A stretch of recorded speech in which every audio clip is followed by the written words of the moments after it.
Quero desejar boas-vindas a todas as pessoas que estão nos assistindo. Sejam todas as pessoas bem-vindas para uma conversa com o Trio do Barulho hoje, e que nós estamos nos reunindo, na verdade, no marco da mostra Eu, Você e Todes Nós. É uma mostra que é feita no metaverso do Museu das Mulheres e que pode ser visitada até o dia 4 de dezembro. Por isso, queremos também convidar as pessoas que estão nos assistindo hoje a visitar a mostra. Quem já visitou, que visite de novo. E quem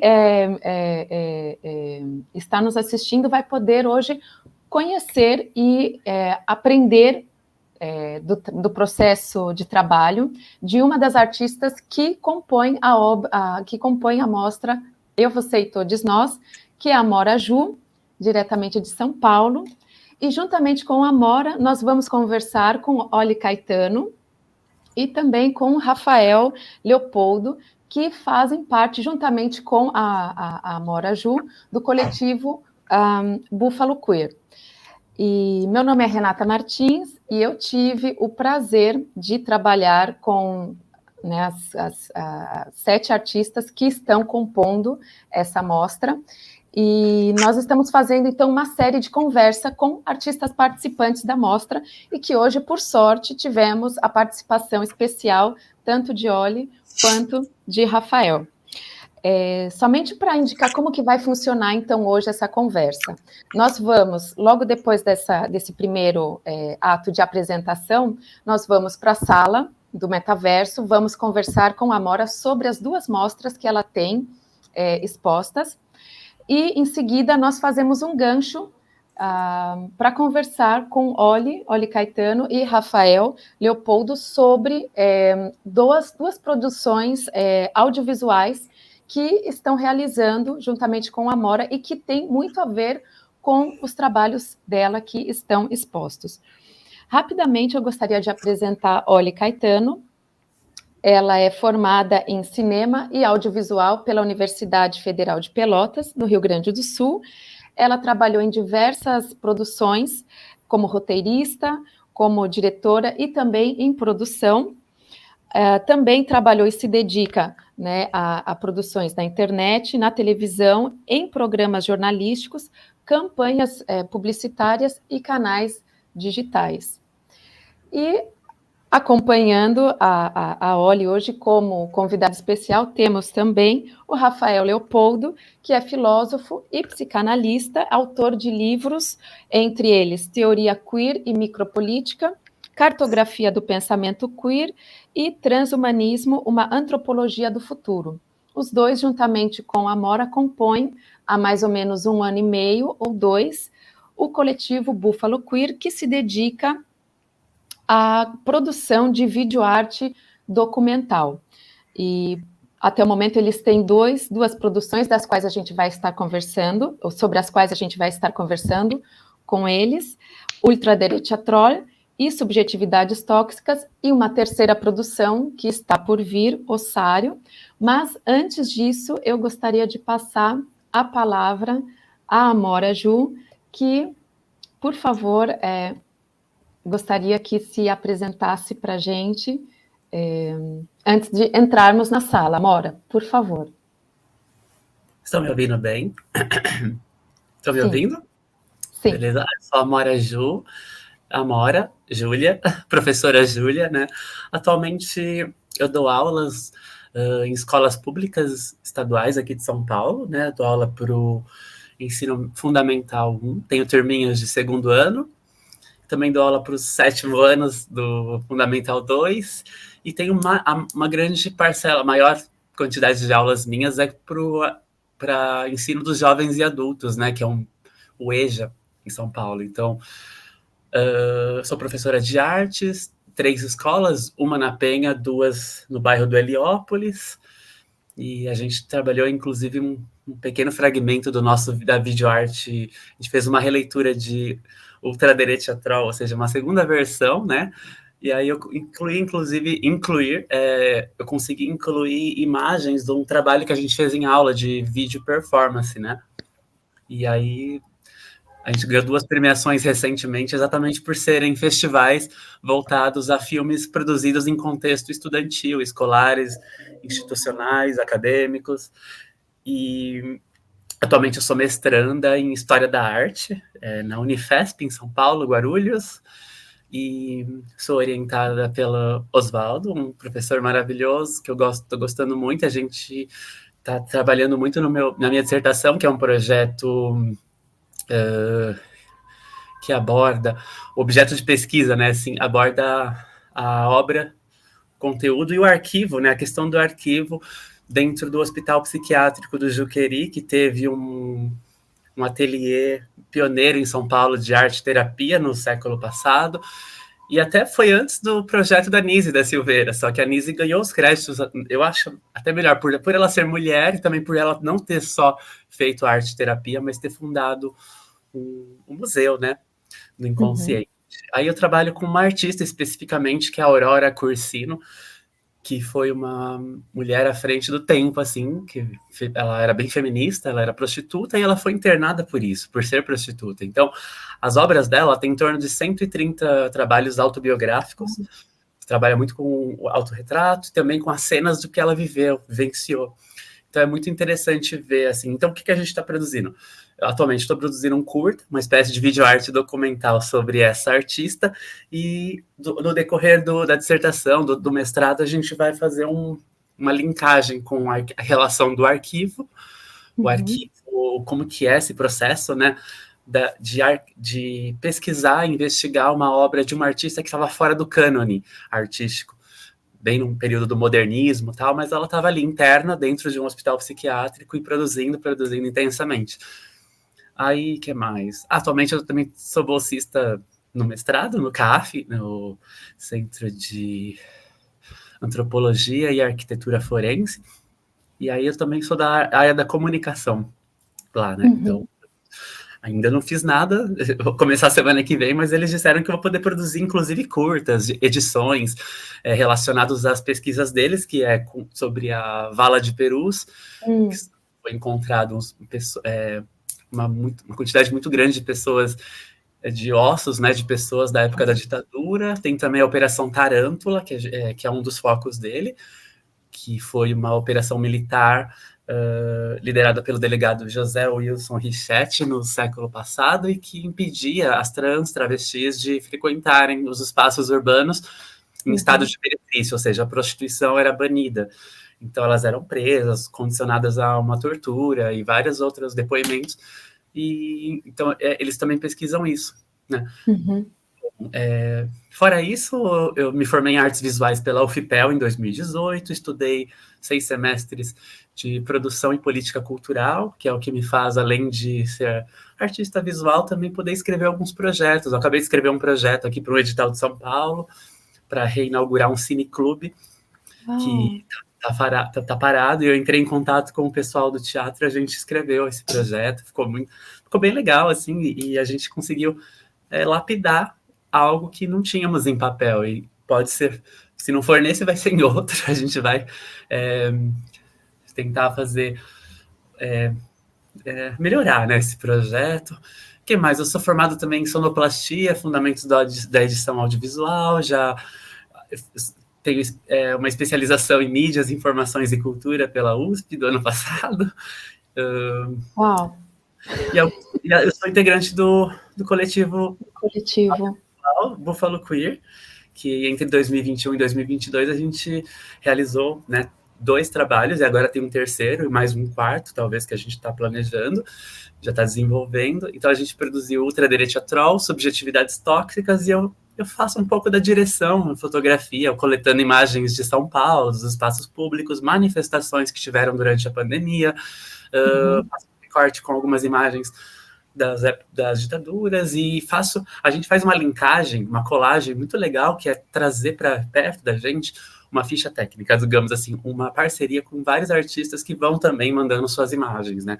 PC Castanheira, Beatriz da Mata, Felipe Bailoni, e se eu esqueci alguém, mas entre outros artistas, né, pessoas não binárias, inclusive, também do Brasil todo, né? Rio, São Paulo, Rondônia, e Uau! E aí, que mais? Também já tenho uma formação num curso de cinema aqui em São Paulo, que eu fiz em 2019.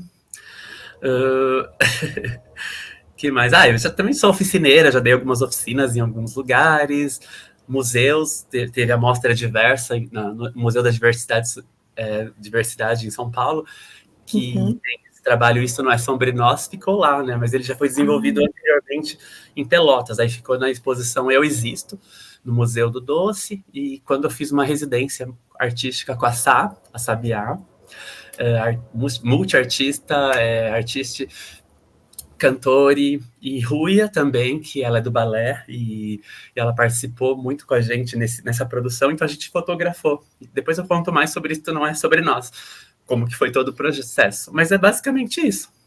E eu estou no catálogo Arte Mais, e da maravilhosa curadora Renata Martins, que está aqui com a gente, que fez esse convite. Sou muito grata por esse convite, a oportunidade de poder falar um pouco do trabalho, né? E teve também exposições diversas, assim, tipo Fazendo Gênero, em 2021, na Exposição Internacional de Arte e Gênero, com curadoria da Rosa Blanca. E um dos filmes nossos acabou de ganhar 2 prêmios pelo Pupila Festival, melhor filme estudantil. A gente estava concorrendo com 3 filmes internacionais, a gente ganhou, fiquei bem feliz. E agora, recentemente, eles não estão divulgando, mas tem o International Black Cat Awards, que a gente está participando e vai ter uma premiação. Eu não sei como vai ser, a premiação vai ser em breve. Uau! Pelo subjetividades, vocês estão concorrendo com subjetividades tóxicas para esse último? O outro, Ultraderecha Troll. Ultraderecha. Tá.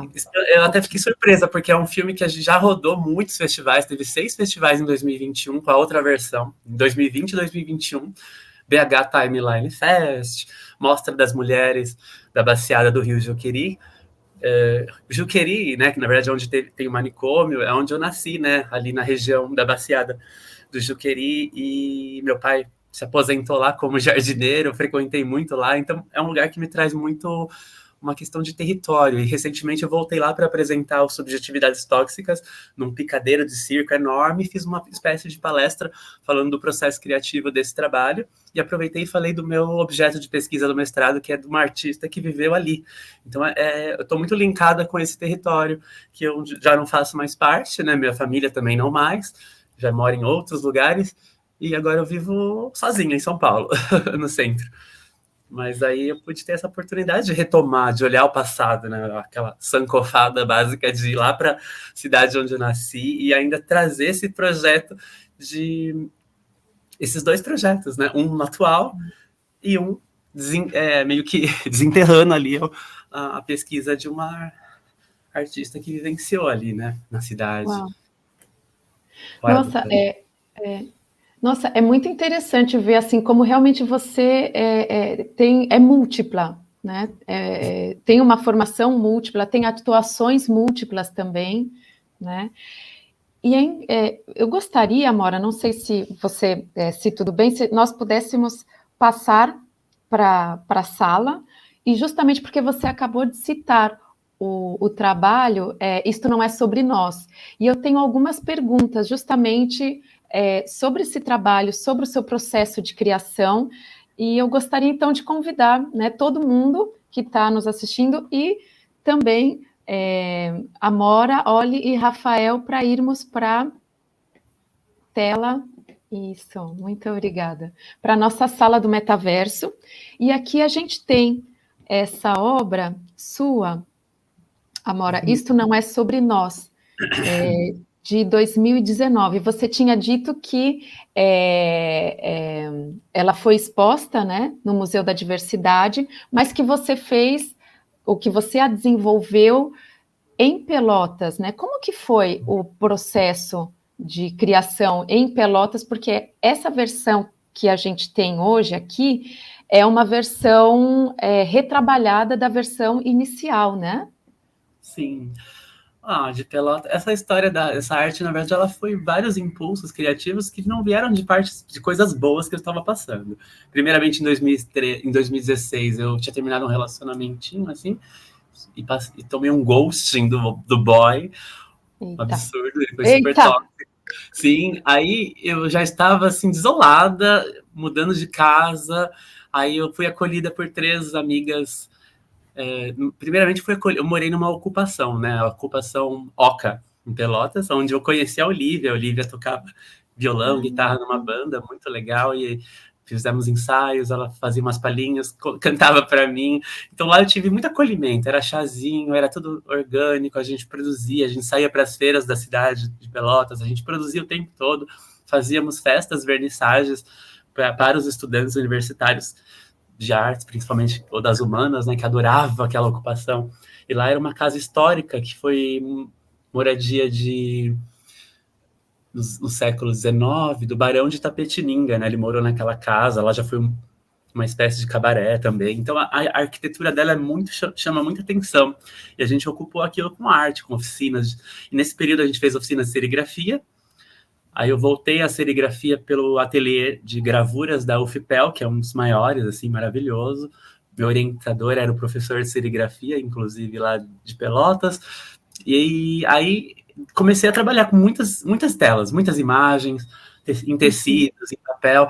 E aí, quando eu saí da Oca, eu fiz uma ocupação lá, residência, né, de 8 meses. Quando eu fui para a casa de mais 3, eu fui morar com 3 amigas trans, e lá a gente desenvolveu uma espécie de fotocolagens nossas, né? Primeiramente, eu coloquei 3 fotos nossas, tipo 3x4, eu, Sá, e a irmã dela, Eduarde, não sei como ela tá chamando atualmente, a gente não tem mais conversado, Eduarda, a Dudinha, a Sabiá, a cantora, e aí a gente fez uma colagem de imagens nossa. Depois dessa colagem, eu criei uma tela de serigrafia e formou um rosto novo.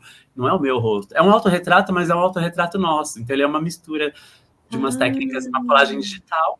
Fizemos a tela de serigrafia. Pronta, eu comecei a trabalhar em casa mesmo, fazer várias estampas em tons marrons, rubro, verde, preto, cinza. Experimentando a partir desses rostos. Eu sei que deu um total de em torno de 40 imagens, assim. Aí eu fui, coloquei num cartaz gigante, assim, que dava 3,5 metros por 2 metros de altura. E aí a maioria era meio verde na época. O que eu fiz? Aí a gente mandei para um projeto lá de uma exposição, Eu Existo, fui co-exposta por 2 meses. Depois foi banida a exposição por conta de um dos trabalhos que representavam falo, ou seja, era um vibrador com passagens da Bíblia. E César Couto fez esse trabalho bem polêmico e evangélicos mandaram fechar a exposição no Museu Tradicional do Doce de Pelotas. Aí fechou, a exposição foi interditada, né? E enfim, acabou. Mas esse trabalho, eu me formei 2 meses depois dessa exposição, vim para São Paulo e trouxe esse trabalho na bagagem, né? Só que eu tive que recortar ele inteiro para caber na minha mala.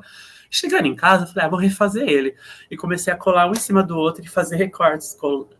Ia recortando, aí depois eu ia fazer uma impressão por cima, depois eu ia fazer uma pintura com têmpera para às vezes tampar a boca. Então ela representava, na minha ideia, isto não é sobre nós, é o que a sociedade ou que as instituições, os afetos, o que, digamos assim, que as pessoas opressoras faziam com a gente, que é silenciar, rasgar, tipo, matar, né? Às vezes aniquilar, tirar a imagem. Então, é retirar a imagem, deslegitimar a nossa imagem. Então, falava sobre isso.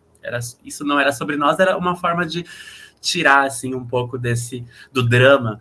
E eu queria representar, não drama, mas não ser uma coisa tão pesada, tão forte. Nessa época eu falei, isso não é sobre nós, porque eu já dizia muito sobre o que era esse trabalho. Isso não é sobre nós, é sobre o que fazem de nós, a forma que nos veem, ou que nos leem, ou que deixam de nos incluir, e etc. Isso tinha a ver com afeto. Quando eu produzi esse trabalho em 2017, foi bem no finalzinho, o Bolsonaro estava ganhando. Ele ganhou e eu estava lá, estampando. E a gente estava revoltadíssima com isso. E aí foi o primeiro, quando a gente teve o primeiro baque, assim, entrou o Bolsonaro, a gente já sabia quem era Jair Messias Bolsonaro, né? E a cidade, assim como o Brasil inteiro, no Rio Grande do Sul, parece que saiu, assim, muita gente que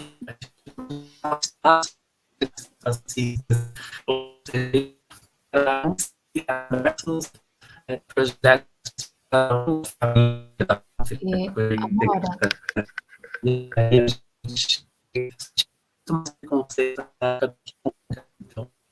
Amora, desculpa, eu acho que está tendo algum problema na sua conexão, porque eu comecei a não ouvir. E agora? Tá me ouvindo? Hum,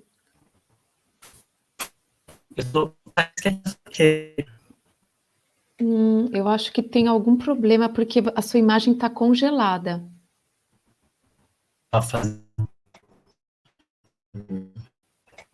E agora?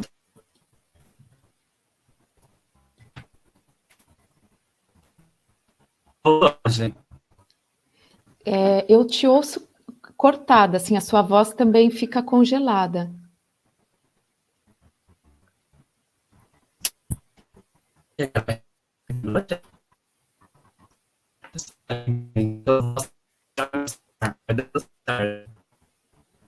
Hum,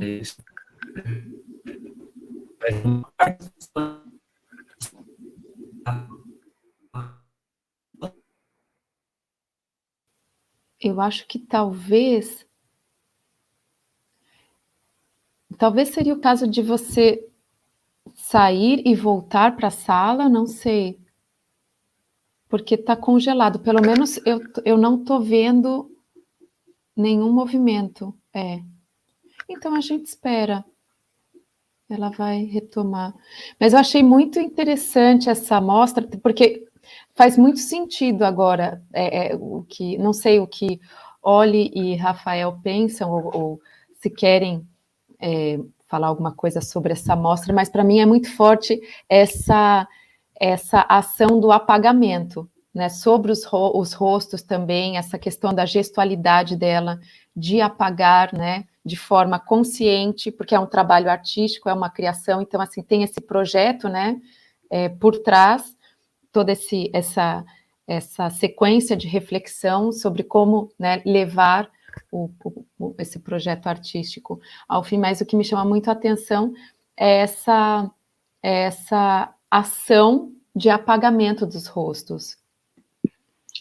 Agora. Renata, tem algo que eu gosto muito nesse trabalho da Amora, que é uma relação com a pop art, da repetição, mas não é a pop art. Tem um lado da pop art que não é tão colorida, né? Uhum. Que não é aquela explosão de cores, que é aquela relação que geralmente se coloca capitalismo, neoliberalismo, mas, por exemplo, é aquela da cadeira elétrica, né? Então, tem algumas obras que tem da pop art, que tem uma dimensão muito profunda, e aí eu acho que a Amora traz essa perspectiva nessa obra, né? A repetição dá um contorno mais forte, né? Essa dimensão de reiteração, de série. De repetição, né? É quase um automatismo, né? Repetitivo. Um automatismo de... Amora, Oi. será que agora... Ah, sim! Acabei de ver, desculpa. A gente tomou seu microfone. Eu estava tentando entrar aqui na sala de novo. Sim. Não, é que a gente estava justamente conversando, o Rafael estava falando sobre a questão da reprodutividade, né, do pop art, também desse aspecto, né, de reprodução da sua obra. O que para mim ficou muito interessante também esse aspecto do apagamento, que acho que numa conversa contigo, você que me falou, olha, tem né, nessa obra a gente tem essa consigna do apagamento. E no tríptico, que é a outra obra sua, que a gente vai, né, ver daqui a pouco, é a consigna da eliminação mesmo, do extermínio, né? Também tem um pouco do apagamento também. Os dois têm, na verdade. Sim. Uau! E uma pergunta, por exemplo, quando você começou esse projeto, né, do Isto Não É Sobre Nós, você já tinha claro na sua mente exatamente o que você queria produzir ou foi uma questão de experimentar, né, experimentar as diversas camadas, né, da impressão dos rostos, experimentar as tintas, por exemplo, você começou com o verde, depois você foi para o vermelho. Como que foi, assim? O que te motivou a continuar trabalhando? Ó, foi assim, na verdade, a experimentação com o retrato foi na aula de serigrafia que eu estava tendo naquele mesmo mês. A aula de serigrafia, a gente trabalhou com... O nosso trabalho final era criar uma brincadeira com os professores. A gente tirou foto dos professores, todos da universidade, a Nádia, a Sena, o professor de pintura, o Clóvis, todo mundo. A gente tirou todas as fotos dos professores e criamos uma técnica chamada retícula. No próprio Photoshop é possível fazer isso alterando os bitmaps bitmap não, perdão. É isso mesmo, a gente faz uma alteração lá na imagem, ela cria a retícula. A retícula ela serve para economizar a tinta, porque ela fica com os tons de cinza e preto e branco, monocromática, ou seja, ela preserva duas cores. Então, na hora de imprimir, mesmo que a gente passe uma cor só, vai sair a imagem. Por exemplo, todas essas telas não tem mais de uma cor. Angel Warhol fazia muito isso, mas com várias telas, talvez. Uma para o cabelo loiro, outra para o batom da Marilyn Monroe, um exemplo. Outra para a pele. Então, a gente fez isso eu fiz isso de uma forma econômica, usando uma tela. E tem um artista que usava muito isso, que era o Roy Lichtenstein, né? E ele fazia muito isso com os quadrinhos, porque essa técnica de quadradinhos também provém lá dos quadrinhos, né? Da retícula. Mas para mim serviu como uma economia de tintas, serviu como uma forma de economizar, deixar um trabalho até mais, porque haja telas, né? Se eu fosse fazer uma para o cabelo, uma para os olhos, uma para a boca, então eu acabei fazendo uma tela só. Então, como eu estava trabalhando com os professores nas fotografias deles, a gente fez essa técnica da retícula. E eu aproveitei para fazer, gente, em casa, né? Chegava em casa, gente, vamos fazer uma tela nossa? Aí eu dei a ideia, vamos fazer uma imagem nossa, vamos. Aí rolou. E a gente estava naquela tensão pré-Bolsonaro, eu na minha tensão pré-entrega de TCC. Tava um clima muito pesado no Brasil, diferente de hoje, até porque eu morava no Rio Grande do Sul, numa área do interior. Era bem mais complicado, assim, do que São Paulo.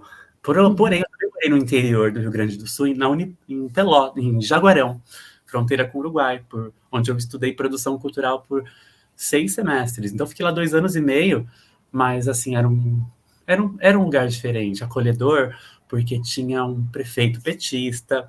Eu fui muito integrada na cidade, eu fui a única estagiária da Bolsa, lá das Artes. Aí eu fiquei trabalhando na prefeitura, Secretaria de Educação, então lá era diferente. Mas tudo isso começou a aparecer, reaparecer, ou tirar as máscaras na época do momento pré-Bolsonaro, enfim. Então era um momento de tensão, mas a gente criou isso a partir de retrato, a partir de uma técnica produzida em aula. Então o que me fez o gatilho para trabalhar isso foi a fotografia que nós já estávamos trabalhando em aula de serigrafia através do retrato. Então, por meio do retrato dos professores. Inclusive, a gente ficou muito legal as impressões dos professores, todos eles, assim. Aí cada aluno fez, aluna, e fizemos. Eu escolhi uma professora de desenho da figura humana. E aí cada um escolheu um. Aí a gente fez as telas dos professores, e em casa eu estava fazendo uma outra já. Que eu tentei levar isso para o meu trabalho também pessoal.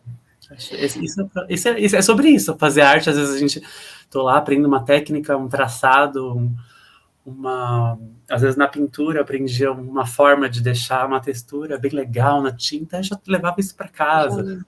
É um laboratório, né? E morar em residências artísticas é um privilégio. Estudar numa universidade também acho que é um grande privilégio, ainda mais que a gente se dedica integralmente para aquilo. E não é igual quando a gente estuda em São Paulo, a gente tem que dar aula, a gente tem que trabalhar em outras áreas que nos retiram do nosso potencial artístico. Isso mais pela questão do capitalismo, né, que faz isso, né? Enfim. Então eu tive esse momento para produzir com mais intensidade.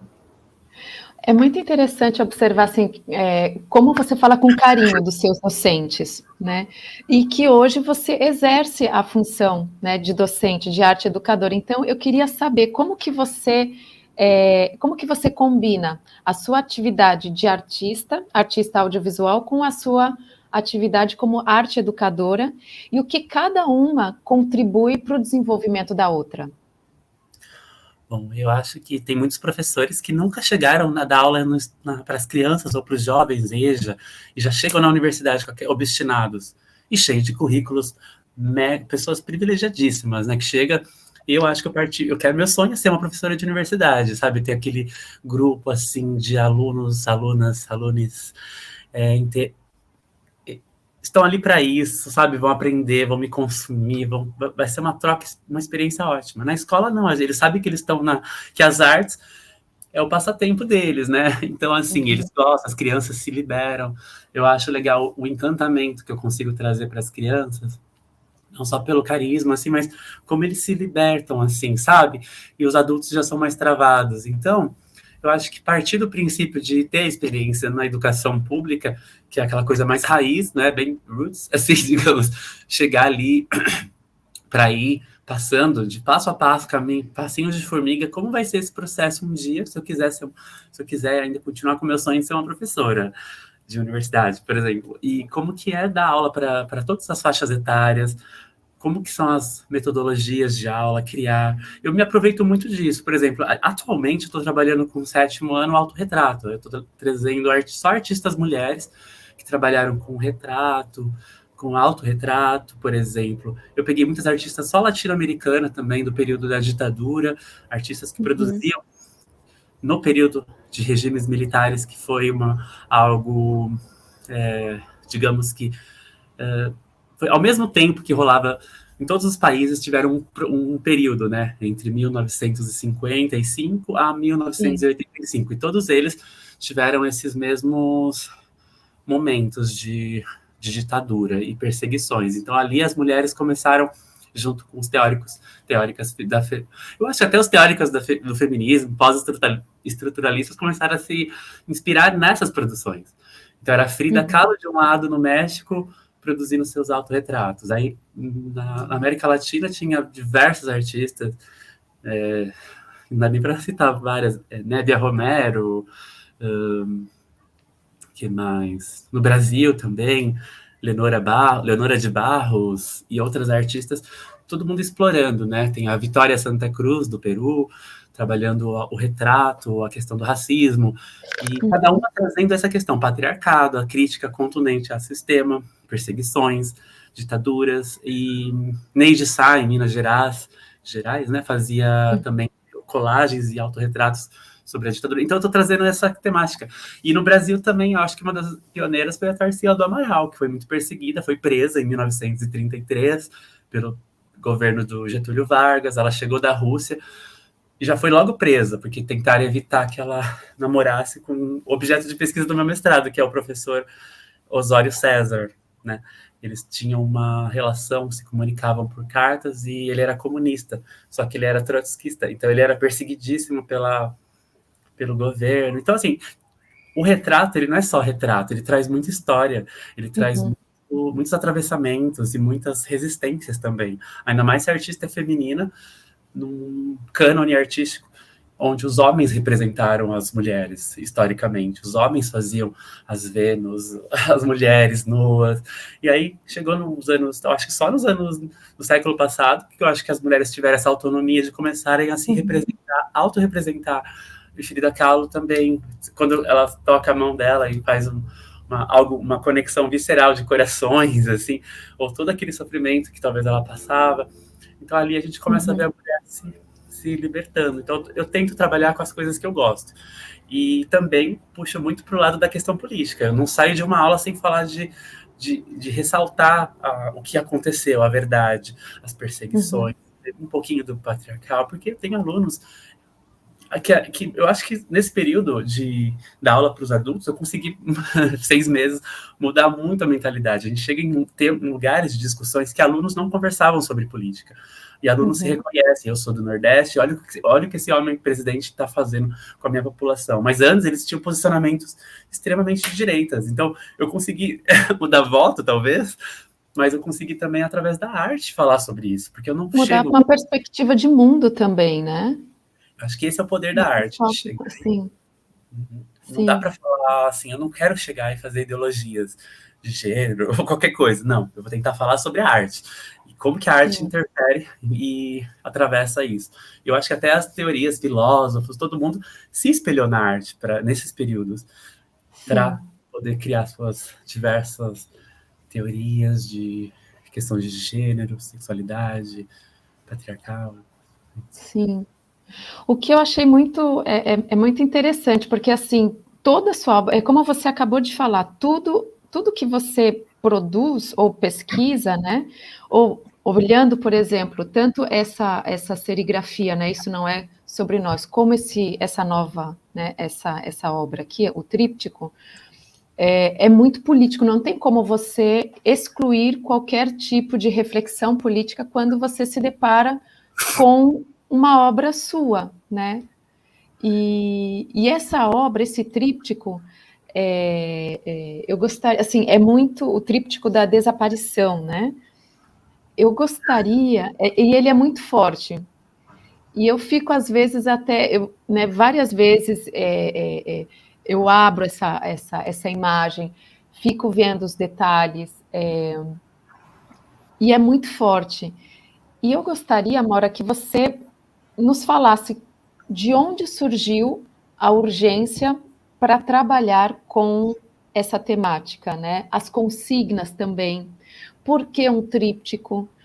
Por que essas cores?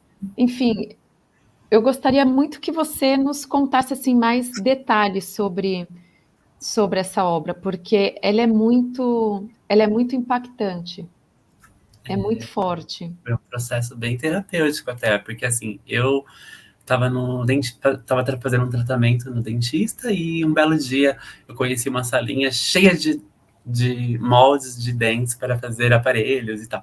Aí eu falei, nossa, que legal isso aqui. Eu já logo imaginei uma instalação, mas na minha mente, aí a dentista, se quiser levar, pode levar. Aí na época eu fui e coloquei tudo eu dirigi, eu coloquei no meu carro e levei para casa. Era uma sacola cheia de dentes. Assim. Aí eu cheguei em casa e falei, o que eu vou fazer com isso? Eu não tinha o que fazer. Aí eu conversando com o Rafael, ele falou, Maura, mas isso é muito potente, pensa. Aí ele falou de umas ideias de textos que ele já estava fazendo, pesquisando sobre questões dos ossos e do apagamento histórico e como a arcada dentária ela foi um elemento de reconhecimento desses corpos em períodos distintos da ditadura, e porque às vezes as pessoas eram encontradas, como por exemplo na Vala de Perus, que era do lado de casa, um monte de ossos. Como é que eles vão reconhecer? Eu descobri tudo isso através do Rafael me falando que era através dos dentes. Sério? Então o dente traz uma coisa muito potente, tanto no desaparecimento como o esquecimento, mas também a questão estética, né? Eu acho que isso aí são objetos mortos que eu tenho guardado, porque são pessoas que queriam mudar, modificar aquilo na urgência. Ai, a objeção, meu dente tá horrível. Aí eu pego, inclusive, os dentes horríveis, assim, né? Dentro de um padrão estético que a gente condicionou a nossa sociedade a saber o que é dentro o belo e o feio, mas pessoas sem dentes, assim, então olha, aquilo eu acho estranho. E eu cheguei em casa um dia, eu fiz uma foto-instalação num fundo preto, coloquei todos os mais interessantes dentes, tal, deu 1,5 m por 90 centímetros, tirei uma foto, editei e fiz a técnica do reticulado também, que é aqueles quadradinhos, para economizar tela. Aí fica duas cores. Aí eu tentei montar 3 suportes. A tela é gigante, assim, ela tem em torno de... Eu nunca vi uma tela tão grande de serigrafia. Eu vou até pegar aqui para vocês.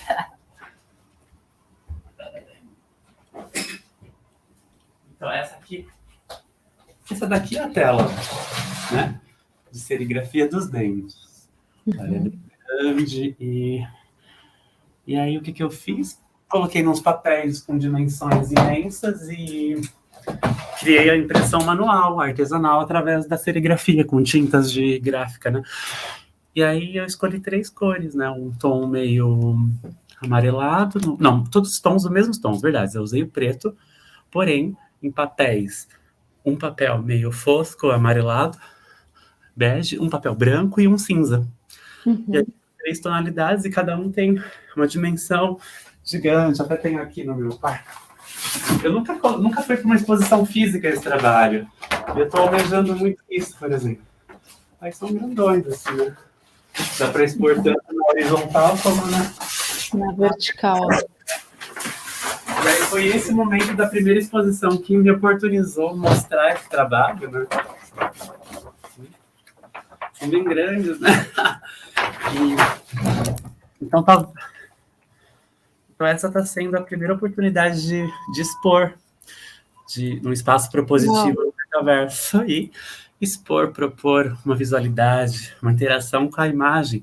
Até foi legal essa visualidade que criou para eu me ver e ver como meu trabalho pode estar em outros espaços. Então eu estou começando a criar projetos agora só para ele. Só que a ideia do tríptico são essas 3 impressões, 3 suportes diferentes. Porém, a ideia desse projeto inteiro é ter uma videoarte, uma espécie de televisão, voz ou não, som, trabalhar muito com som, com a sonoridade caótica, distorcida, tudo que seja distoante para a realidade, mensagens que fazem parte dos textos que o Rafael criou. O Rafael fez os 3 textos do tríptico, então já tem um projeto quase pronto para a gente enviar, mas ainda não tem a parte do vídeo, que é a parte principal que a gente está tentando elaborar aos poucos. Mas, por enquanto, a gente estava focada nas subjetividades tóxicas, que deu muito mais trabalho. Foi uma videoarte na qual a Olivia narrou, e foi um trabalho de estúdio, foi um trabalho coletivo, um trabalho de construção coletiva e múltipla. Múltiplos meios, múltiplos artistas trabalhando, e a gente deu forma a algo que a gente estava imaginando, né? Então, eles dialogam entre si. Todos os trabalhos, eu acho que eles têm um diálogo. Tanto a questão política, como também nessa questão de apontar para um sistema de dominação, que é o mesmo que a gente vivencia, né? De genocídios e etc. Então. Sim, e tem muito a ver, assim, esse tríptico tem a ver também, eu tenho forma um diálogo com as 3 produções de videoarte documentais que o coletivo Buffalo Queer trabalha, ou está trabalhando e trabalhou também, né? Então, que seria Ultraderecha Troll, a Subjetividades Tóxicas, e agora, né, a 3ª produção em andamento, que seria o Ossário, que faz também uma referência direta a essa obra, né, a essa serigrafia. Então, eu queria saber, assim, a partir disso, porque, inclusive, esse tríptico da desaparição possui 3 consignas que são muito...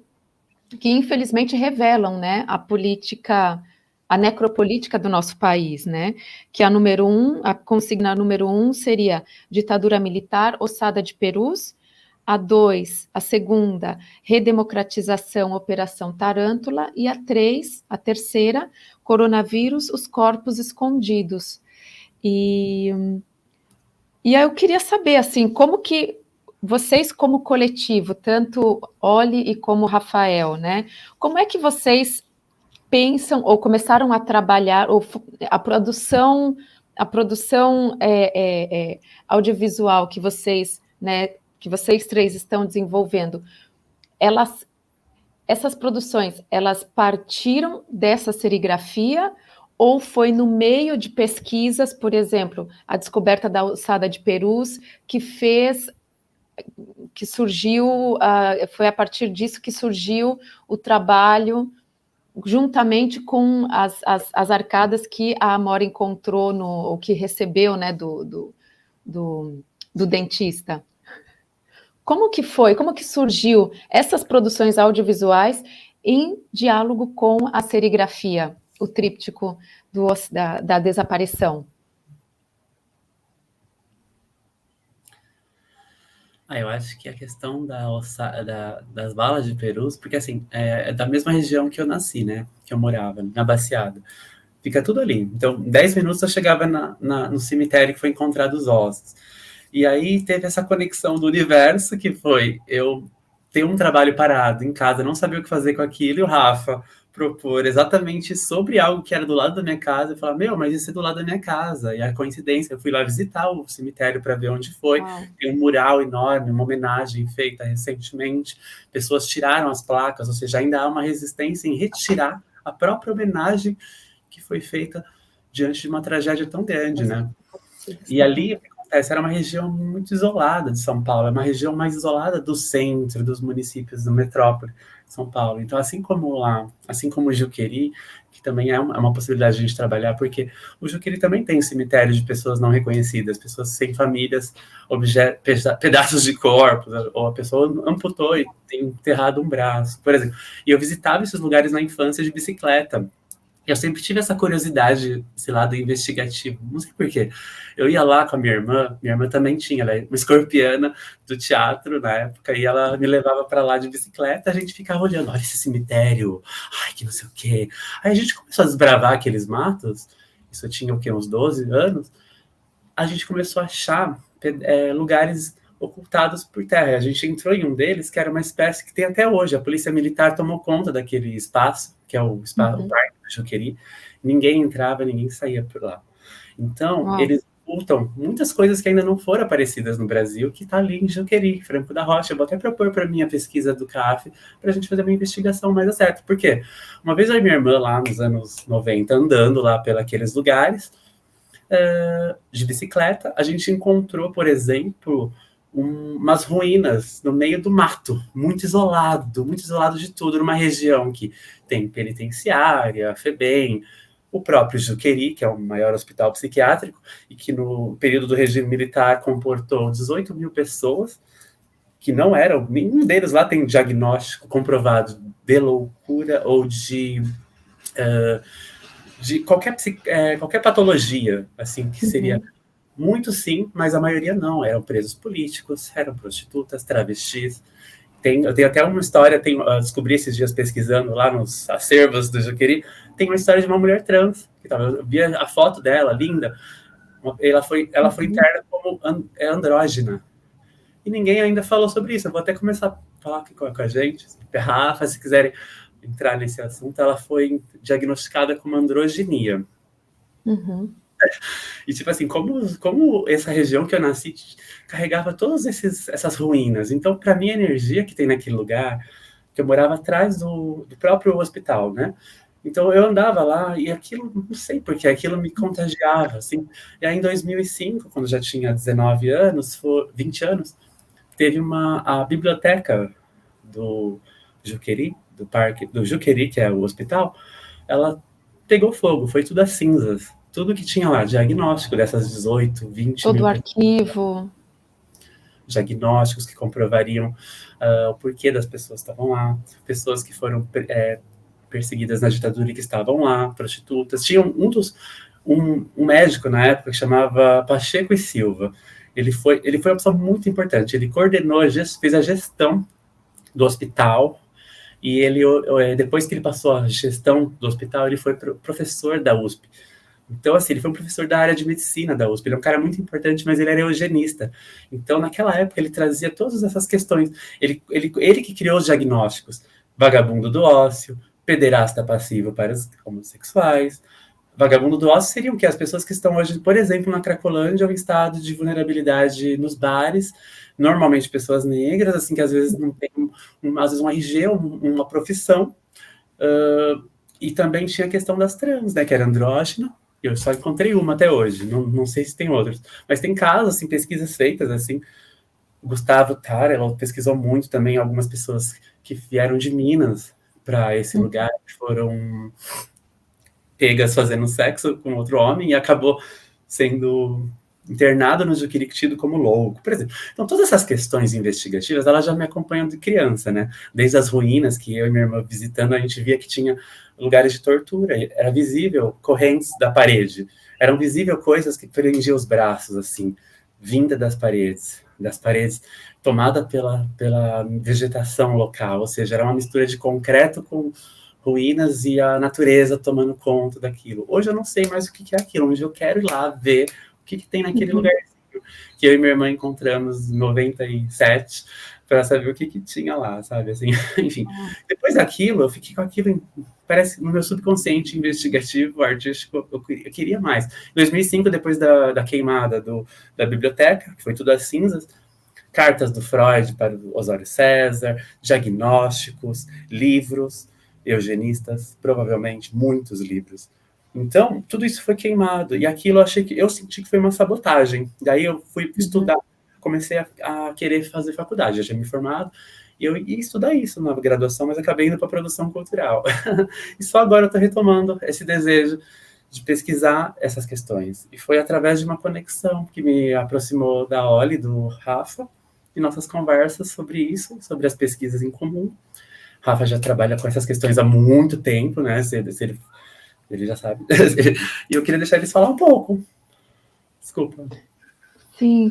Não, por favor. Nossa, é muito interessante, assim, saber todo né, essa história, né, por detrás de onde, como surgiu.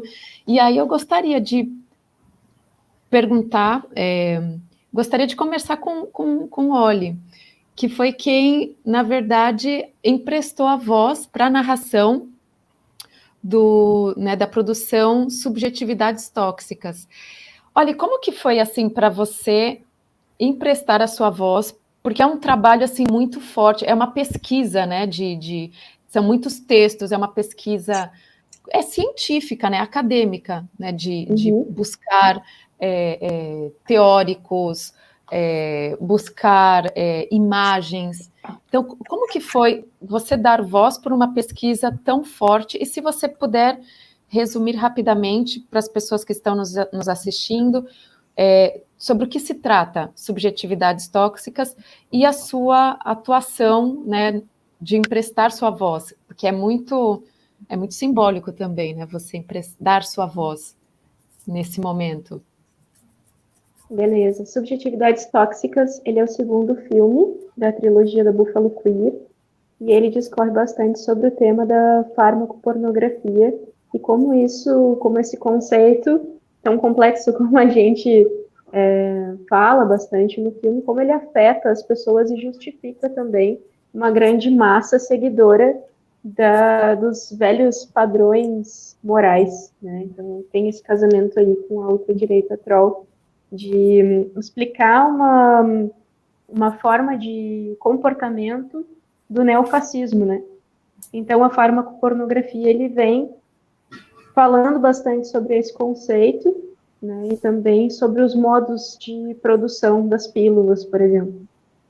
Enfim, o recurso da narração, ele foi um recurso que a gente encontrou justamente por se tratar de um texto super acadêmico, mas como cada elemento no texto era extremamente rico e essencial para criar uma narrativa, a gente chegou ao consenso de que uma narração cairia muito bem, assim a gente não perderia, né, os elementos do texto, e ao mesmo tempo também trouxe esteticamente um tom assim de informação, né? A maior parte da minha vida assim eu trabalhei com audiovisual e televisão, sempre nos programas informativos. Eu gosto muito dessa linguagem da informação, assim. Então, eu acho que casando com a direção toda da Ju, que tem essa estética da videoarte, né, que traz algo mais ruidoso, assim, né, como uma textura, e o texto do Rafa trazendo essas questões que são super complexas. Aliás, públicos mais velhos, por exemplo, já têm um pouco mais de dificuldade, né, mas já estão mais acostumados com a linguagem do vídeo, do programa televisivo, do Jornal das 9, essas coisas assim, com a estética,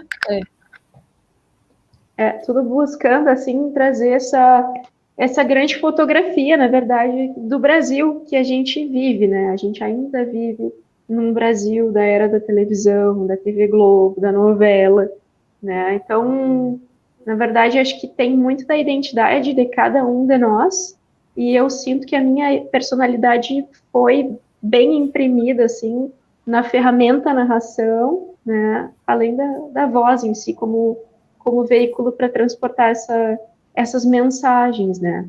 E particularmente, além de ser uma parceira assim da Ju, né, de muitos anos, da gente se conhecer lá de Pelotas quando eu estava na faculdade, depois ela me apresentou o Rafa, né? Eu sempre gostei muito dessa parte de narração, assim, né? E também fui sou uma pesquisadora das políticas da pornografia, né, no audiovisual, das políticas da prostituição no audiovisual. Então, quando entra, por exemplo, a farmacopornografia, existem alguns links aí, né, sobre a repetição da imagem e a repetição de comportamento e a repetição da indústria, que me tocam profundamente. Então, eu me senti muito à vontade para colocar a minha voz, né, aí já por carregar já por ter uma carga, uma familiaridade, assim, com essas temáticas. E como que foi, por exemplo, a questão da junção ou da reunião das imagens? Porque são, né, parecem, são muitas, dá para perceber que são de diferentes pessoas, através de diferentes pontos de vista. É como se realmente vocês tivessem aberto um arquivo imagético de registros de diversas pessoas. Como é que vocês reuniram ou recolheram tantas imagens para trabalhar em subjetividades tóxicas? A captação de imagens é uma coisa bem interessante, assim, porque tem muitas coisas que a própria Ju captou e outra que ela pegou de, realmente, arquivos, né, por exemplo, ali os modos de produção das fábricas, ali quando vai aniquilando o corpo animal, né, esqueci o termo, mas colocando o corpo animal nos modos de produção, né, montagem. E eu acho que a Ju pode falar super bem dessa parte, porque ela captou essas imagens, né, e realmente é arquivo, mas tem muitas imagens de um arquivo extremamente atual ali, por exemplo, no Vidas da Craco Importam, né, é super recente. Então, acho que a Ju pode falar melhor dessa parte das imagens, assim. Vocês fizeram algum tipo de convocatória? Como que foi, Ju? Não, foi algo assim, por exemplo, no decorrer da ideia, o Buffalo Queer é uma ideia do Rafa, o nome, o título, até surpreso. Por que Buffalo Queer? Por que em estrangeiro? Por que não brasileiro? Mas a gente conversou muito sobre isso, era um projeto dele, que ele já tinha feito um texto sobre, ele fez uma tradução, né? Qual foi a tradução, Rafael, se quiser falar? Quero uma sapatão para a presidenta. Aí a gente pensou, a primeira ideia foi fazer um vídeo sobre isso, mas a gente acabou não fazendo. E aí foi o Ultraderete a Troca, foi um texto que ele produziu durante a pandemia, por conta e é um texto bem educativo, que elucida todo o processo da invasão da ultraderecha e como tiveram vários ciclos, tanto ultraderecha como também progressistas. E agora a gente está novamente ao ciclo progressista da impressão, né? Porque a gente vê a América Latina toda de vermelho, toda bonitinha de esquerda, mas já teve uns momentos que não. Então, a gente trabalha com isso, misturando com a literatura, como produz sentido a gente ler um livro de George Orwell ou A Laranja Mecânica nos dias de hoje, diante da peste, da pandemia, e como que em outros momentos os brasileiros não tiveram esse contato tão forte, a não ser na gripe, lá do começo do século passado. Então, é uma coisa que eu levei muito para a escola esse vídeo, por isso que eu produzi também a videoarte com o pessoal da escola, que eu mostrei esse trabalho quando eu estava falando sobre a videoarte. Primeira matéria do ano para o EJA foi o cinema, videoarte, agora eu já passei pelo autorretrato e agora estou na performance. Então estou falando um pouco das performances e do happening no mundo todo, mas focando no Brasil um pouco, trazendo alguns coletivos, L. Oiticica e vários outros artistas que produziram a performance na dança, né? Ou por meio do corpo, perdão, corpo em movimento.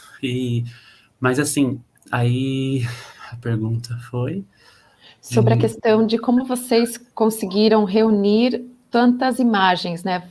Aí a Oli falou da questão dos arquivos, que muitas imagens vieram de arquivos. Uhum. Sim. Quais foram esses arquivos? Os arquivos, na verdade, é um lado que a gente até eliminou quando ficou o produto final. Por quê? Os arquivos era praticamente o vídeo inteiro no início. Eram arquivos da internet de fábricas de produções. Só que eu não sentia bem com aquelas imagens, porque eu, como artista, eu como videoarte, né? No caráter de videoarte, eu pensava, gente, vamos fazer algo autoral, a gente consegue. Então a gente foi linkando, assim, ao invés de falar sobre o animal, a gente... Não, isso permaneceu só um fragmentozinho. Então a gente manteve 40 segundos de arquivos públicos, onde a gente também dá os créditos, devidos créditos tirados da internet, fábricas mesmo, né, no início era fábricas de armas, fábricas de dildos, fábricas de carros e fábricas de armas, bíblias, e também fábricas que, na verdade, faziam esse corte, esse processo do animal, né, sendo dilacerado. Então, depois a gente tentou eliminar um pouco disso para ficar autoral. Então, o que eu fiz? Para falar da sexualidade, para falar do dildo, a gente conectou artistas que já estavam trabalhando com a gente de alguma forma. PC Casteleira trouxe imagens das obras dele. Marcos Guinosa de Santos foi uma aproximação meio que por uma paixão. Ó, que trabalho lindo, nossa, dialoga muito com o nosso roteiro, o nosso projeto. Aí eu entrei em contato, ele liberou a utilização de uma arte. Beatriz da Mata e seu companheiro Felipe, lá do Rio, da videoarte também, a gente pediu, amiga, tem como produzir algo pra gente nesse sentido?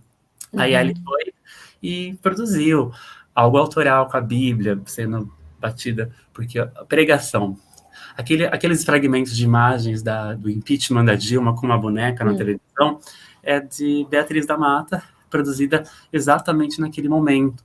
As manifestações de Marielle Franco, assim que ela foi morta, lá na Maré, na favela da Maré, por exemplo, foi algo coletado por ele e por ele, pelo Felipe, né, nesse período. Então, foi uma coleta extensa. E a partir dali, eu também já coletei manifestações que eu fui na Vidas na Craco Importa, quando um homem foi morto na Cracolândia, que é um nome dado à região do central do Campos Elíseos, aqui em São Paulo, no centro, onde se concentram as pessoas em vulnerabilidade para uso, né, de drogas, que é um projeto que o Haddad tinha grandes propostas para esse tipo de situação em São Paulo, e ele não ganhou. Agora, a proposta que eu vejo é voltar aos manicômios, parece, com o Tarcísio, talvez prender essas pessoas ou colocar em lugares de habilitação, mas sem um acompanhamento de perto, sem investimento, porque quando o Haddad produziu, por exemplo, um investimento nessas pessoas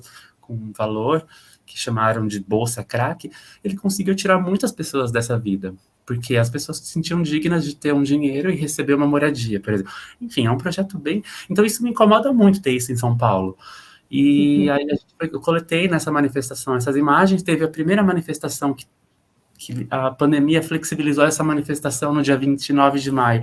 Foi a manifestação 29.5 na Paulista, onde todas as pessoas que não concordavam com o governo genocida de Bolsonaro foi lá manifestar, colocar seus manifestos, suas revoltas em cartazes. Então a Paulista estava tomada e eu consegui filmar ali na frente de uma farmácia com a imagem do vidro de um ponto de ônibus, umas pichações. Teve também um contato com um grande artista aqui de São Paulo, João Fiode, e a Elba Lacerda, namorada dele, que eles também produzem projeções. Ela é fotógrafa e ele também faz uma arte voltada... Ele faz pichações em São Paulo, né? Mas ele tinha um personagem que era o Gado. Então ele muito famoso. Se você andar por São Paulo, você vai ver o Gado em todo lugar, que é um gadinho bem bonitinho, assim, só que é uma crítica. E aí eu consegui tirar um pouco das imagens de carne, de laceramento, com a imagem do gado. Consegui tirar um pouco das imagens da produção. Tem aquelas imagens também, Ju, que são do Desaborto. O Desaborto foi meu primeiro curta-metragem, roteiro e direção, né? E ele é uma distopia sobre o governo de ultradireita proíbe o nascimento de mulheres. Então, existem clínicas clandestinas de parto, né? Desaborto. Enfim, e aí tinha algumas cenas, algumas imagens que sobraram no arquivo, né, do filme, que a gente acabou não utilizando, mas que são cenas de um quarto de menina, né, quarto todo rosa, real, assim, que a gente gravou numa locação real, e aí tem várias bonecas. Então, no momento, aquilo serviu muito bem, né, Ju, quando o Subjetividades Tóxicas está falando sobre esse modelo de família tradicional brasileira, o homem, a mulher, né, e os filhos, como...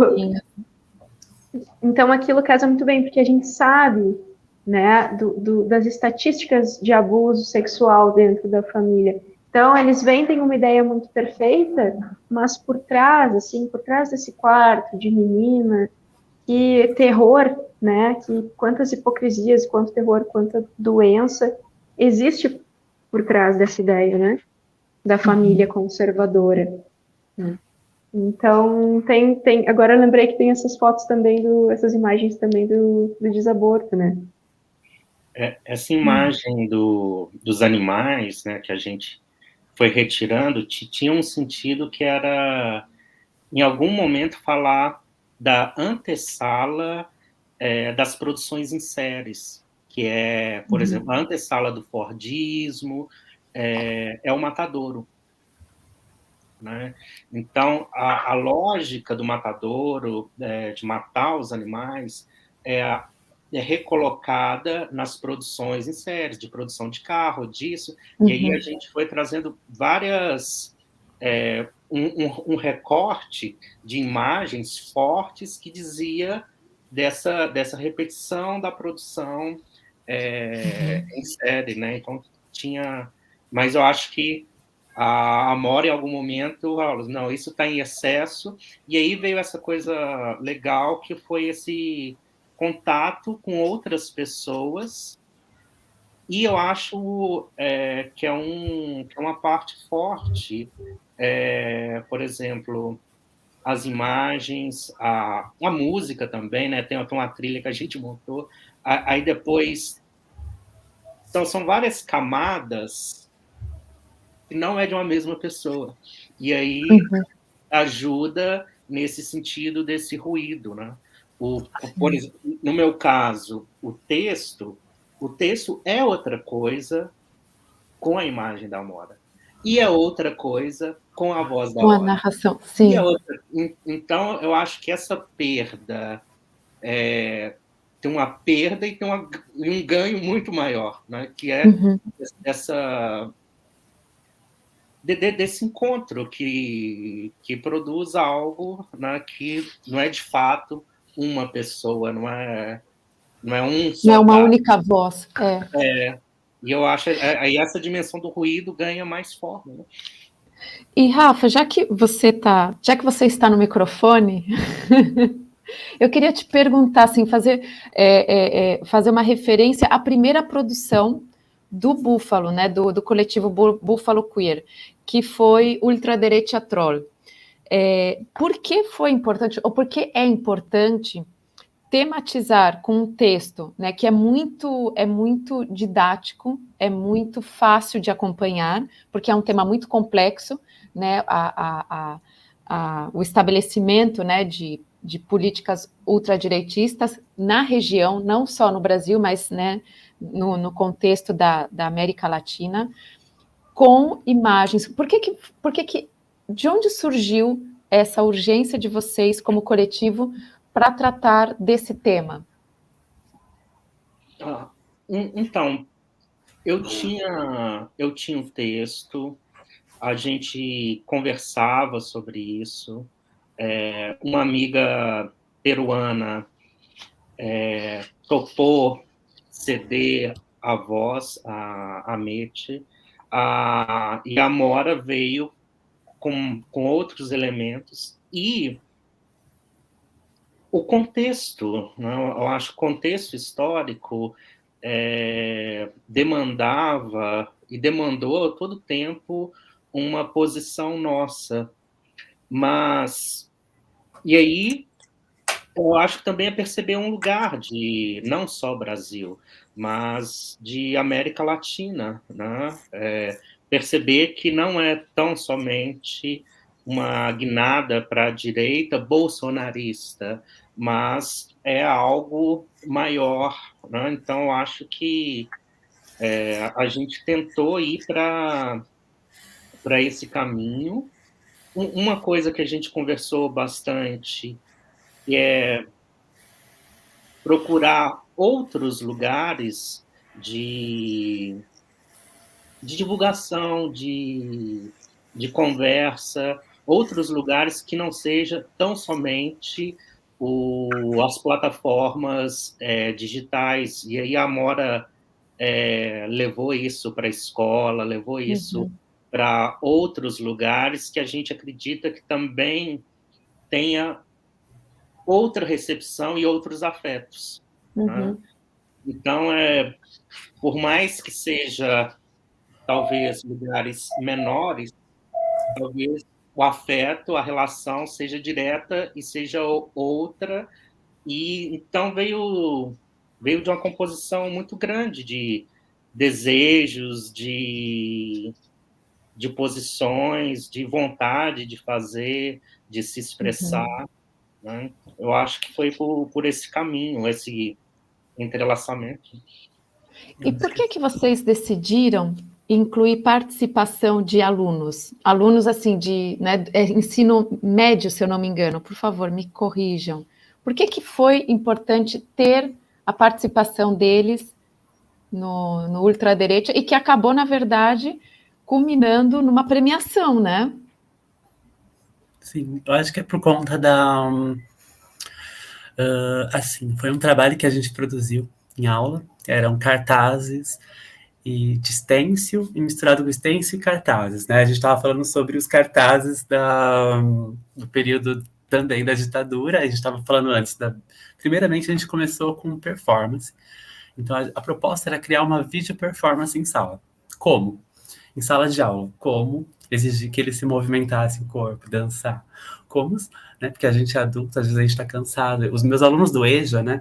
Eles chegam do trabalho cansados e vão direto para a escola. Então eu falei, vamos fazer algo mais básico, né? Aí o que eu fiz? Eu pedi para eles fazerem cartazes em dupla sobre as inquietações atuais da vida, desejos.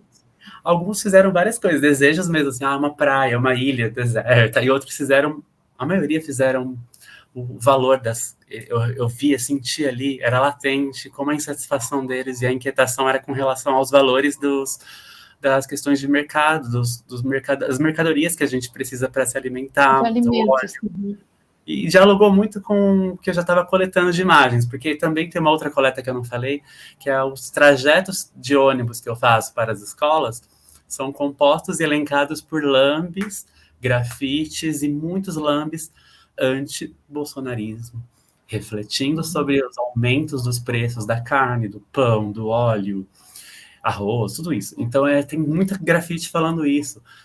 Bolsonaro, umas imagens dele. Então, eu também filmava esses trajetos. Uma vez eu desci do ônibus para filmar um muro, que logo no comecinho do Subjetividades Tóxicas é um muro cheio de lambes e grafites, e tem um buraco nesse muro, que quando a gente olha, assim, é um terreno baldio e uma casa vermelha lá no fundo, assim. Eu achei aquilo tudo tão simbólico. Fica no Tatuapé, na Avenida Celso Garcia. E aí eu filmei, né? Essas coletas também foram feitas nos espaços urbanos, diante das artes produzidas em contexto urbano, né? Lambe, né? Que eu acho bem guerrilha esse tipo de produção, sim, porque pode levar a processos ou procedimentos de interdições militares, policiais, podem prender uma pessoa que está pichando a rua, né? Enfim. E aí eu fiz esse resgate também de imagens, e quando eu comecei a falar dos cartazes em sala, antes de falar eu mostrei um pouco dos cartazes que eram produzidos no período, assim, principalmente no período da ditadura, anistia internacional, pessoas exiladas produzindo, por exemplo, muitas pessoas exiladas produziam as artes fora do Brasil. Então, muitas dessas artes foram produzidas fora do Brasil, mas denunciando o que estava acontecendo no país. E muitas delas são usadas serigrafia, xilogravura, stencil, tudo manual, que é as técnicas da gravura, que é o que eu gosto também, além da videoarte. Então, eu tentei trazer um pouco desse conceito para eles, expliquei como que era a gravura é assim, a xilo é isso. Aproveitei os cartazes, fiz um apelo ali, eles fizeram cartazes voltados à política. E aí, o que eu fiz? 2 salas, eu estava dando aula para 2 salas ao mesmo tempo nesse dia, por conta de um professor que faltou. Isso me ajudou muito, porque eu estava no primeiro A e o primeiro B. Eu falei, gente, criamos cartazes, estão prontos. Quando for 9h30, vocês levantam esses cartazes por 5 minutos, porque tem câmeras nas salas de aula, né? Eu corri para a sala das câmeras e filmei as câmeras filmando. Eles ficavam pulando, assim, interagindo, foi tão bonitinho. Aí, esse era um trabalho final. A gente criou um curtinha de 2 minutos com essas imagens deles, e aí eu mostrei para eles, como ficou, gente, legal. Aí eu pedi autorização, gente, eu tô terminando um vídeo, posso incluir esse fragmento num curta, Ultradireta Teatral, que era a segunda era uma repaginada que a gente deu, porque o curta original também tirava imagens da mídia, da TV, daí a gente tirou tudo isso e fizemos só imagens autorais e algumas também dos livros de cartazes, livros da ditadura que eu tenho, assim, que tem muitas imagens. Eu gosto de percorrer a câmera, assim, meio trêmulo às vezes, que é um caráter nosso também que a gente criou como uma identidade, talvez, porque é um vídeo feito por celular, ou seja, é simplista, né? Não temos câmera, ainda não, né? Uma câmera babado, potente para poder filmar, assim, né? Não temos personagens, o que implica a gente também de participar de diversos tipos de festivais, porque os festivais gostam de personagens, de elenco, roteiro, e a gente tenta, então a gente considerou, a Oli deu essa ideia. Nosso trabalho, ele parece que está mais configurado como uma videoarte documental. E aí eu comecei a encontrar muitos festivais para esse segmento. Então a gente está inscrito em alguns estão exatamente premiados por conta desse segmento. E o estudantil rolou por uma coincidência ali que eu me inscrevi e rolou. Daí deu certinho, olha que legal. Meus alunos ficaram muito orgulhosos com a premiação, eles estão me seguindo no Instagram, eles deram like lá na postagem do Festival do Pupila, de Recife. Então eu tive uma interação, assim, eles ficam sempre orgulhosos. Eu falei, gente, ainda não rolou uma grana, mas se rolar, a gente já garante aqui nosso happy hour. Porque eles me convidam para festa, são alunos que, eles levam bolos, cada aniversário eles levam um banquete em sala, assim, às vezes a professora tá com fome, se diverte, aproveita. E são vários convites, assim, alunos ficam praticamente amigos. Eu gosto de dar aula para adulto por isso. Tem um companheirismo. Cria uma relação, né, muito interessante, assim, um diálogo. Sim. Muito. Eles se vendo num festival, ali, bem no cartaz, a gente coloca a participação EJA, Concepção Artística EJA, Heliópolis.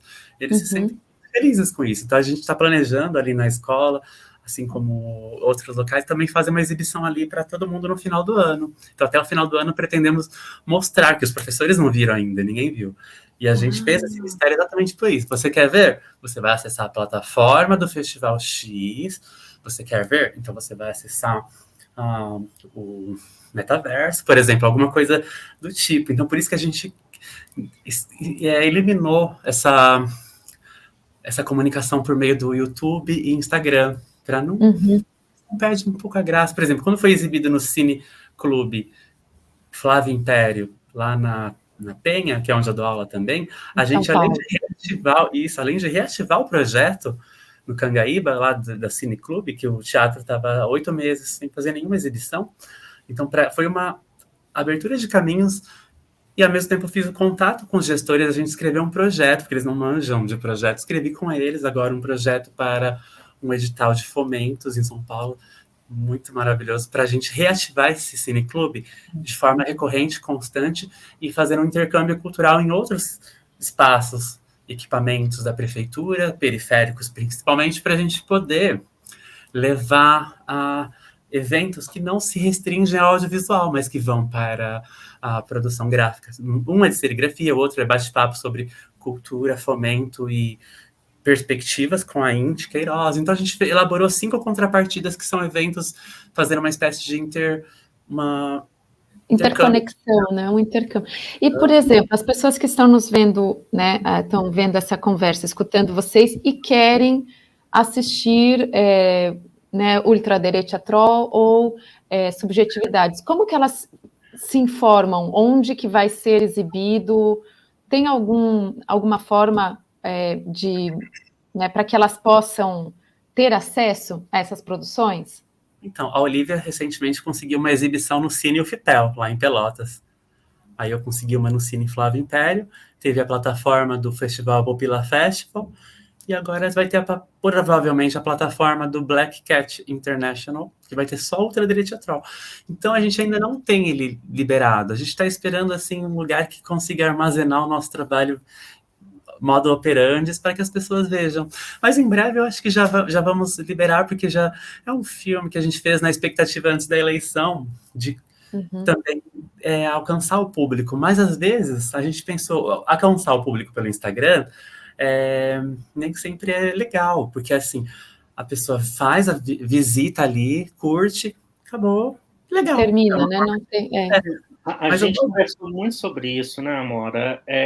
Para tentar um outro circuito que não fosse, ao menos que a gente estava achando que é um pouco viciado, sabe? Olha só esse deslocamento que a gente fez, o que a Amora conseguiu movimentar em relação a pessoas e a lugares, né? Então, a gente tem essa relação assim de tentar sair um pouco e movimentar outras coisas, porque movimenta um afeto diferente, que é o da relação que se tem com essas plataformas, né? Olha, qual foi a sensação de ver uma sala de cinema cheia em Pelotas?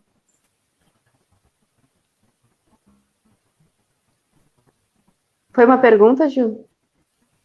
Foi incrível. Eu até tô pensando aqui se, além do Cine UFPEL, não teve mais alguma. Tô pensando aqui se eu fiz mais alguma sessão em outro lugar. Parece que sim. Mas vocês têm alguma forma de comunicar às pessoas onde vai ser a próxima exibição? Como que a gente fica sabendo onde vai ser a próxima exibição? Num cineclube ou num cinema de universidade? pelo nosso Instagram, por enquanto, né? Eu acho, Ju, acho que tem alguma coisa na conexão aí. Era, né? Mas a princípio pelo Instagram. A gente não tem um site ainda do coletivo, por exemplo, né? Para falar sobre as produções. Até acho que é uma ótima ideia, assim.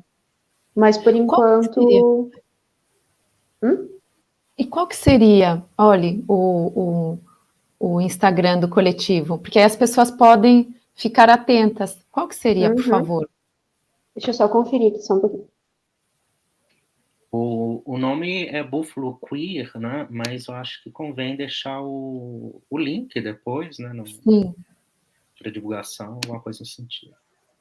Tá, então através do Instagram do Búfalo Queer a gente pode saber onde vão ser as próximas exibições. Isso, é Búfalo com 2 Fs, de faca, Búfalo Queer. É isso aí, esse é o @. Perfeito. Enquanto a Amora não chega, eu gostaria de saber, assim, só para finalizar, como que está sendo a próxima, a terceira produção de vocês, Ossário?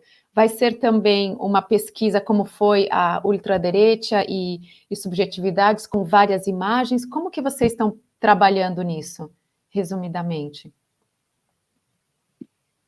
Então, foi uma relação curiosa, porque quando a Amora me mostrou os dentes, eu pensei, tem a odontologia forense, que tem uma estética muito própria. Aí a gente começou a conversar assim, poxa, ao invés de somente procurar a referência na arte, por que a gente não procura na odontologia forense? Que tem uma estética de foto, que tem uma estética distinta, é algo diferente. Única, né? É uma estética própria. Sim, sim.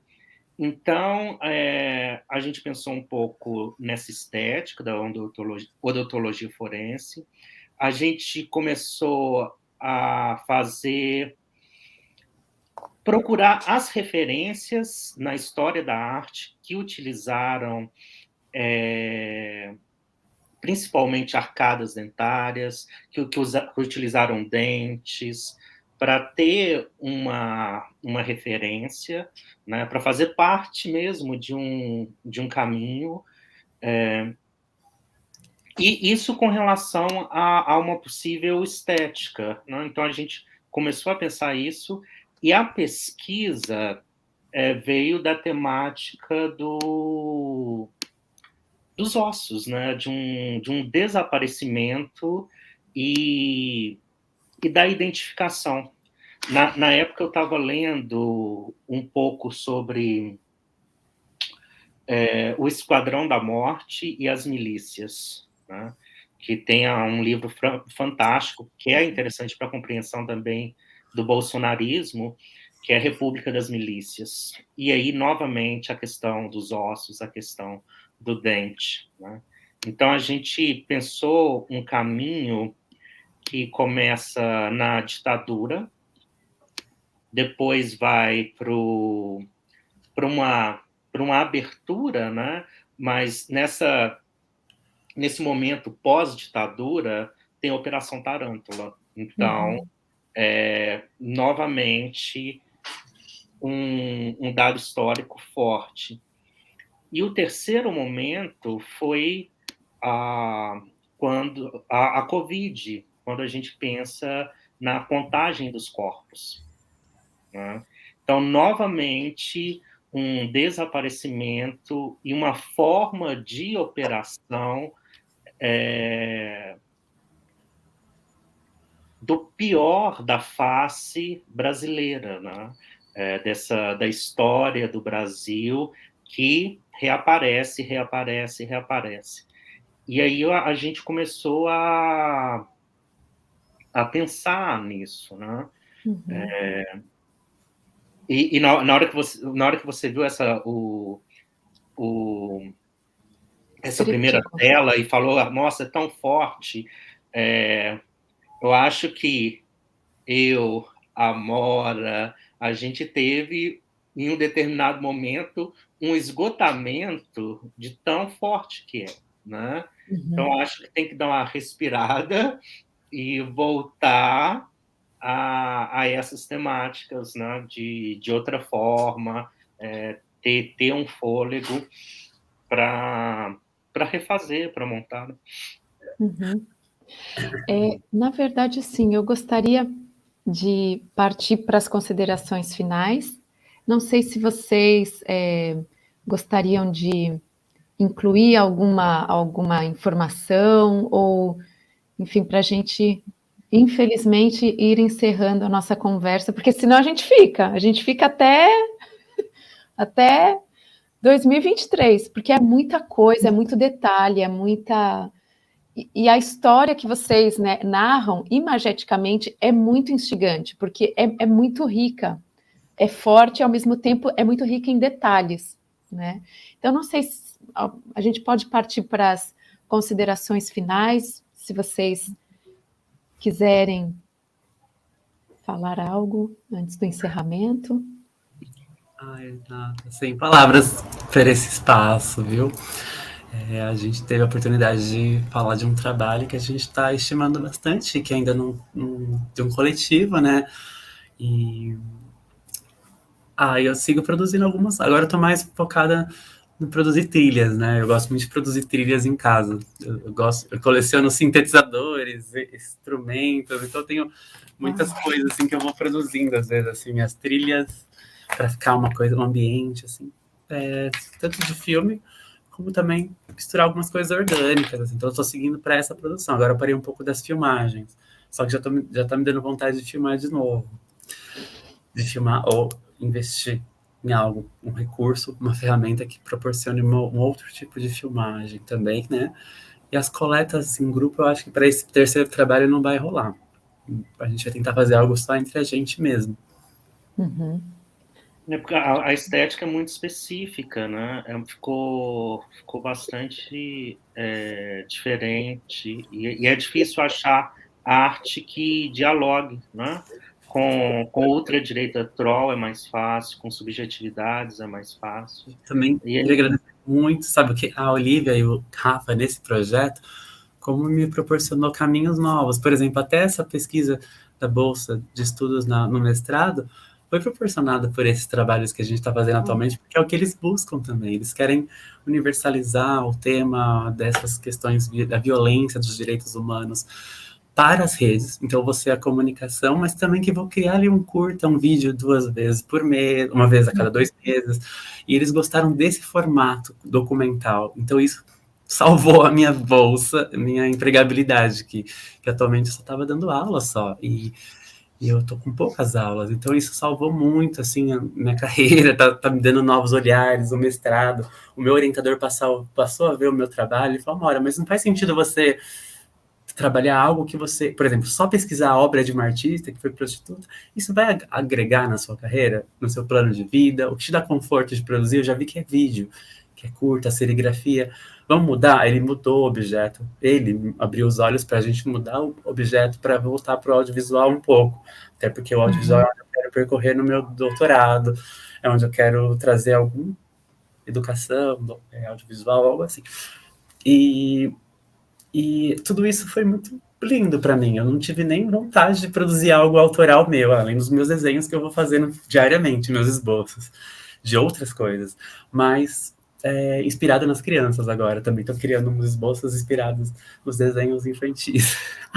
Mas assim, fora isso salvou um pouco o momento de trabalhar fora, além criar um paralelo, né, do trabalho que às vezes nos deixa restrita àquele lugar, né, limitada àquele lugar, aqueles horários, aquelas tarefas. Então, isso me deu uma vontade de agir, de potência, de vida, de arte, afetos, e essas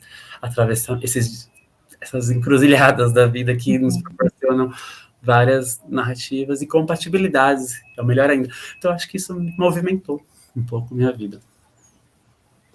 Não sei se Oli e Rafa querem falar alguma coisa para finalizar. Eu compartilho muito isso, assim, também com a Ju, né? A Ju é uma pessoa que está sempre me puxando para o audiovisual muito forte. E às vezes, como quando a gente é muito múltiplo, assim, trabalha com várias áreas. Eu, por exemplo, eu sou realizadora audiovisual, mas eu tenho uma agência de marketing digital, né? Trabalho como social media. E também sou terapeuta Ayurveda, agora durante uma pausa. Às vezes, quando é muito múltiplo, assim, fica difícil manter uma consistência em um lugar. Mas como o audiovisual é uma coisa muito importante para mim, eu fico muito feliz que a Ju tenha me puxado para esse projeto, que o Rafa tenha me abraçado dentro desse projeto, né? E que eles tenham me dado esse espaço para eu colocar a minha leitura e o tom, né? O meu tom, assim, de leitura desse projeto. Então, na verdade, aproveitar esse espaço para agradecer, né? Agradecer a Ju, o Rafa e a ti também, Renata, né? Que está reverberando esse projeto tão especial, mas que de alguma forma eu também sinto que salvou a minha vida, né? Tipo assim, claro, a Ju comentou ali da empregabilidade e tudo, assim, e é isso, assim, para mim é muito importante, e ele aconteceu, assim, em momentos em que eu estava me reconectando muito das minhas potências e essências profissionais, então, para mim, ele é extremamente especial, assim. Então, eu agradeço vocês.